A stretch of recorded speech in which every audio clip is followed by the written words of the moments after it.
Hi everyone, welcome back to Chiamaka's Corner. And if you are new here, my name is Chiamaka and I am a graduate student in the United States of America. So today I'll be talking about something very important. So from the title of this video, you must have an idea of what I'm going to talk about. This is really important and has to do with money, has to do with finances, it has to do with budgeting. So for some of you who don't know, graduate school can be very expensive, and the money which we get back in the form of stipend, and that's working as a graduate assistant, could be little to nothing. It depends on the school and also depends on the department which you are working in. It's crucial we learn to budget our income and also stretch out every single dollar that we have. So in this video, I'm going to be letting you know on some of the tips I use to save money as a graduate student. But before that, I would like to say I have a bachelor's in accounting, and I've worked as an accountant in Nigeria before moving here. So I kind of have like a basic knowledge on how to budget and how to save money. So it was not really kind of like a big deal for me coming here and doing this every day. I didn't really find it difficult, unlike some students here where they have a lot of expenses. And in the United States, you have access to a credit card where you can always borrow money and pay for a long time as you wish to pay back. So it was quite easy for me to kind of navigate my way around that and not having to spend a lot of money, and that's against my income for the month. Or you want to share your own way of saving money or your own way of budgeting, you can leave that in the comment section, and don't forget to like and subscribe to my channel. Yeah, so without taking much of your time, let's go straight to the point. The first step is to know where your money is coming from, right? If you know where your money is coming from, you should also know where your money is going to. You're going to compare both literally. Normally, I use Excel sheets. I have a template that was actually created by my school. I saw it on my school's portal. So it's a template that helps you organize your expenses and budget your expenses as well. It's on Excel, but you can just design yours. And yeah, I use it to track my expenses and also create a simple budget.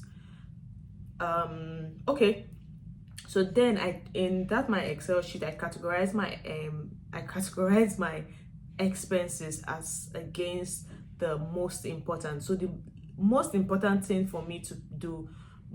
expenses for me is my rent, because I don't want to be sleeping outside. It's literally cold out there. I pay my rent. The rent is usually the first thing I pay out of my stipend that comes that month before I can start spending it.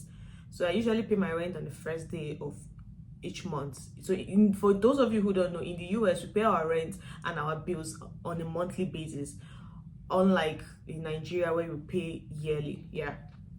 So after paying my rent, the next thing I pay that's very important for me is my bills. After that, I don't really pay much in school because I'm on an assistantship. So my department covers my tuition, and instead they pay me a stipend on a monthly basis. So the only thing I pay in school is usually I want to buy a textbook online for my own self, not because an instructor recommended that textbook. So I'm actually buying it for myself.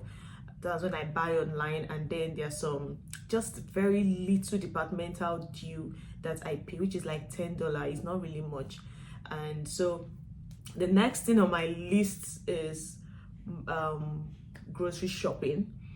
I have a particular amount I budget that I'm going to spend on a monthly basis for groceries. So I track my expenses every day, so the things I buy in the store every day, and then I make sure it doesn't go beyond the amount of money I set for grocery shopping. I also have money set aside for personal stuff, like I want to treat myself on a hair or new nails, or makeup, something, I have money set aside for that as well. So initially when I came, like I told you earlier, I have a good accounting and financing skill. So but when I came, I struggled. I didn't really come with much things from Nigeria, so I was buying a lot of things when I came here. So I noticed I was actually spending money on, I won't really call it spending because I needed it at the moment. So I bought bed sheet, I bought clothes, I bought shoes, I bought things for myself, things that will help me in school, things that will make my room more comfortable, more livable, and all. So though I was spending a lot of money then, and then I found out that, oh, I'm actually spending too much money on this. You know what? Now that I've gotten the basic things I need, I have to now cut down on the spending for personal self. So I gave myself an estimate of how much to spend every day. I mean, every month, excuse me. So I make sure not to go beyond that budget. And this my Excel expense tracking sheets is actually helping me, and I always make sure I document it. I don't cheat on it, because if I cheat, it's actually a bad on my own side. So I make sure I don't cheat on it because I don't want to run into debt. And again, one thing that I learned to do is I have a particular amount of money I save every month just for emergency. I'm not saying something is going to happen, but because it's good you just save money for emergency purpose. Yeah, so that's how I actually categorize my spending, by making my budget and trying to work with the budget I have made.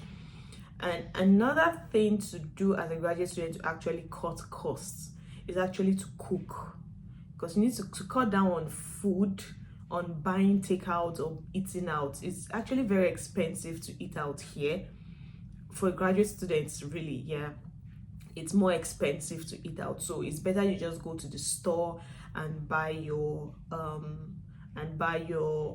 raw food and you cook in your house. It's more convenient and it saves money, although it could be time demanding, but I think it saves money to some extent, because sometimes, yeah, I like to treat myself on what's it called, I like to treat myself on this quick food, which is their burger, their chips and drink. And I notice whenever I take it, in less than 10 minutes I'm hungry again, and that's like $20-something gone. So I can't be spending $20-something breakfast, lunch and dinner, which I'm not even going to get satisfied. But when I cook my food, I eat. When I'm hungry, I go back, I eat again and eat. So if it's going to really take your time to cook, I would advise you cook during the weekends, which is what I usually do. Or cook during the weekends and we put the food in the fridge. So when I'm going to school in the morning or when I'm back from school, I don't need to stress with cooking. I'll just take out something from the fridge and eat, except I want to make noodles or want to make like light breakfast or light dinner. That is when I'll have to now cook it. Aside that, I don't. So it's good you actually cook your food. It helps to cut costs. Also, to utilize money on food, I would advise you make use of your school's pantry. I have a video where I showed all the things I got in my school pantry. I'll also link it here, where you can see all the things I got in my school pantry. You can utilize your school pantry to actually cut costs on groceries. And then also, if you want to buy takeouts, which I do sometimes, I also actually go for student discounts. So as a student in the United States, we have lots of privileges, or like call it benefits. Where I am, transportation is free for students. You just show your identification card and you can go literally anywhere you want to go in the States, as long as you're a student. So transportation is free. And then there are some apps that actually have like sort of a discount for students. So you try to utilize all the students discounts. Amazon has a discount for students. I think it's Amazon Prime, yeah. So it has like free shipping for students, and then I think their stuffs are also discounted. I'm not really a fan of Amazon, so I can't really tell. And another app I use to buy things, if I want to buy, I use the Temu app. So Temu is also cheap, and affordable. So some of the things, most of the things I get for myself, I actually got them from Temu, and it helps me to cut costs. I'll call that smart shopping, so using budget friendly apps or budget friendly shopping sites or e-commerce websites to actually buy your things. And then also don't forget to use student discounts wherever you go. Sometimes even when I go to the clinic, I'm like, I'm a student, do you guys have any student discount? Or you go to the store, you tell them, oh, I'm a student, this is my ID card, do you have students discount? I mean, the highest they'll tell you is no, but they're not going to crucify you, they're not going to do anything wrong to you, but the highest they'll say is no. So I feel you should always ask if they have a student discount before. Even in my school, if you want to get some kind of electronics like MacBook or Dell, MacBook, I think there's another one, I can't really remember. So my school has an affiliate with these companies. So if you come as a student to buy one of all those their laptops, they actually give you a discounted price as a student. And I think for phones too, we also have a student discount. So try to use discounts to help save costs. Another way to take advantage of student discounts and free resources is that there are discounts everywhere, which I mentioned. You just have to ask if they have it. You have to ask. And like me, for example, I go to the gym like twice a week, but I don't pay for any gym membership. I go as a student. My school has a gym, like a recreational center, and the gym as well, where students can go as long as the school is in session. And you're registered for classes, you can go there with your school ID card. So learn to utilize that if you have it in your school, to save on housing. So how to actually save in housing is to have housemates. So it helps to save the cost of rent. So when the rent comes, we split it among ourselves. When the bill comes, we split it among ourselves and we pay individually. So that's another way of reducing costs, to reduce rent rather, to have housemates. And the more housemates you have, the lower your rent is going to be. If you guys are just going to be two, you're going to actually pay more than someone who is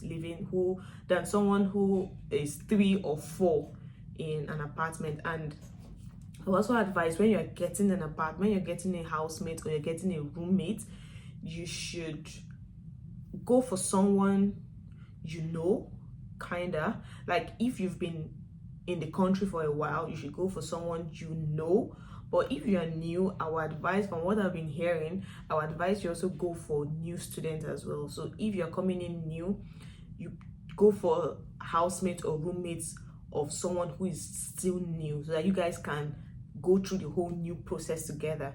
Don't go for someone who has been here before, except you really know this person very well, because some people usually have issues. Thank God I've not had any issue with my housemates. In fact, we're all Africans, so we tend to regulate the heat in the house according to what we want, because we're not really used to the cold yet.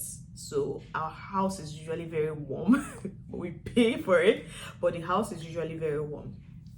So another way to reduce cost on rent is to get the campus housing option. So there's usually I'll advise, when you come here or when you're here already and you're looking for how to reduce costs and looking for rent, go for houses that have graduate students there. So look for houses with graduates, look for graduate student housing rather. It's often cheaper and it's close to campus. Like where I'm staying now is currently graduate students campus housing, but this is off campus rather. So this is a graduate student housing. So most of us here, we're graduate students, and my school is literally like it's not up to 10 minutes drive. That if you're going with a personal car, it's not up to 10 minutes drive from my school to my house. So it's usually better, because some of them come furnished, so you don't need to buy anything. You just come with yourself, come with your plates, come with your pots, and your foodstuff and you're good to go. They literally give you your bed, your chair, your table, a wardrobe. They give you like everything. So the house, even the sitting room has the couch, the table, the dining set, and all. So those kind of houses those kind of houses are furnished. Some of them, not all. So it's kind of help reduce cost on the graduate students, which is what we're looking out for.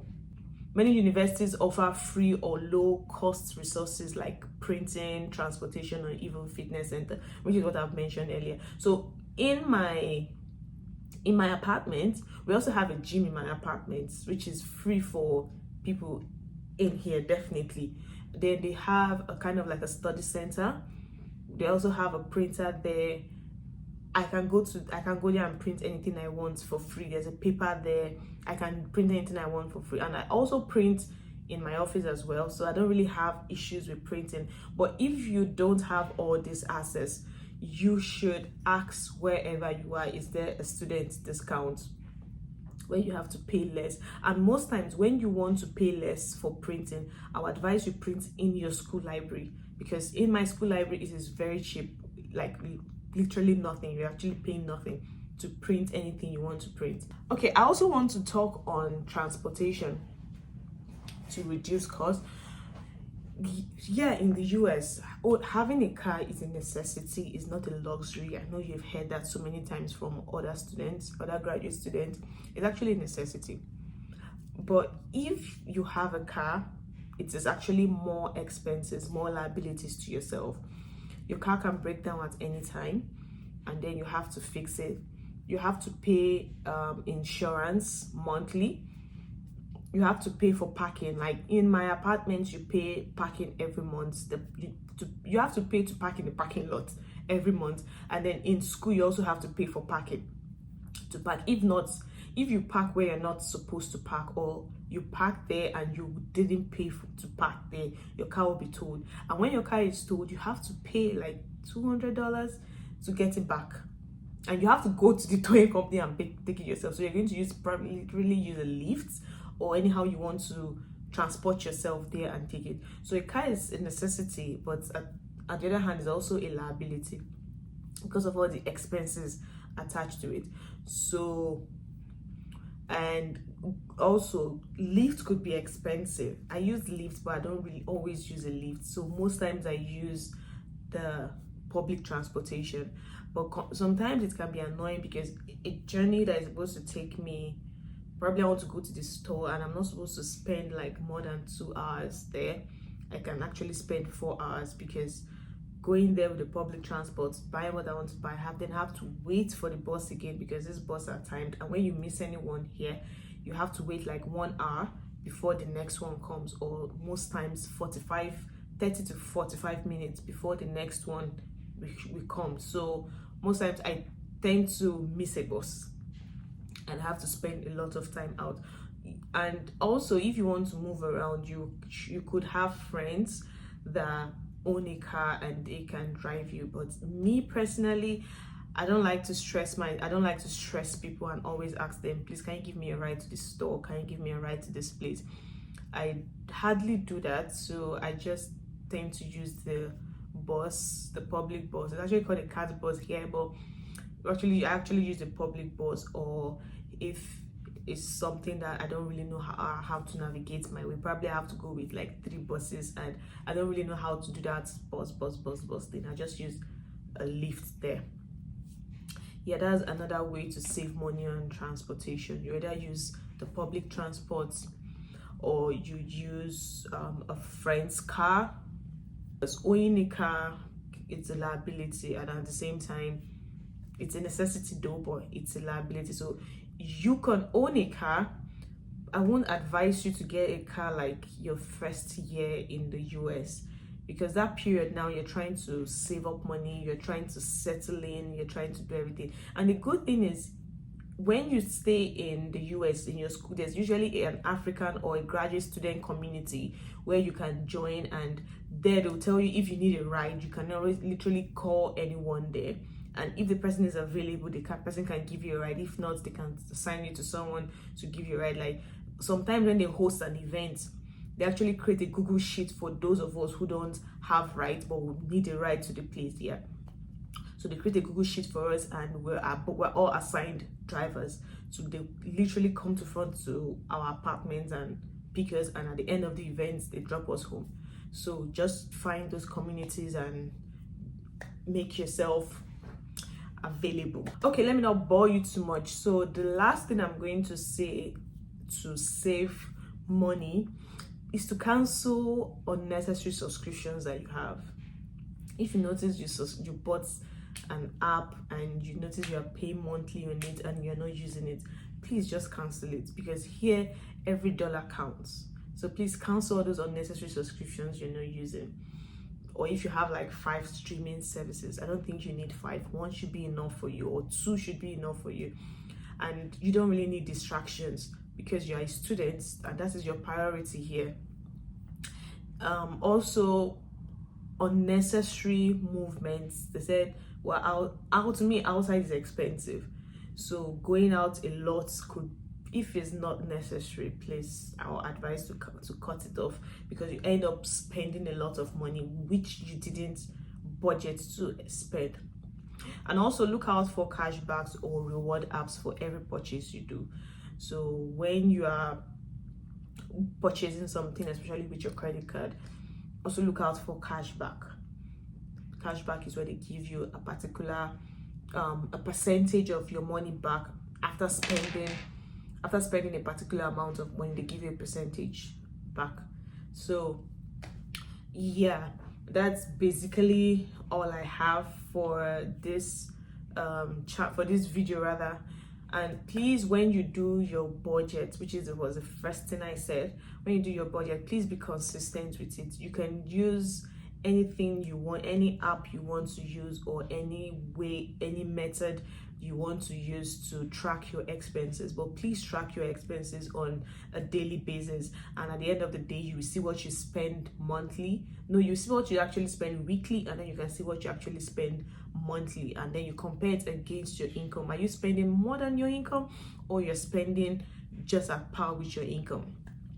But even as you're doing that, you should also set money aside for emergency situations. Yeah, so that is it for today's video on how to save money as a graduate student in the United States of America. Okay, please, if you watched the video to this point, I would like you to subscribe to my channel, like my channel, and comment any way that you think you have saved money as a graduate student, or how you plan on saving your money as a graduate student, or if my tips, or you want to add to the tips I have given already, that's literally fine. You can also add to that. But till then guys, see you in my next video.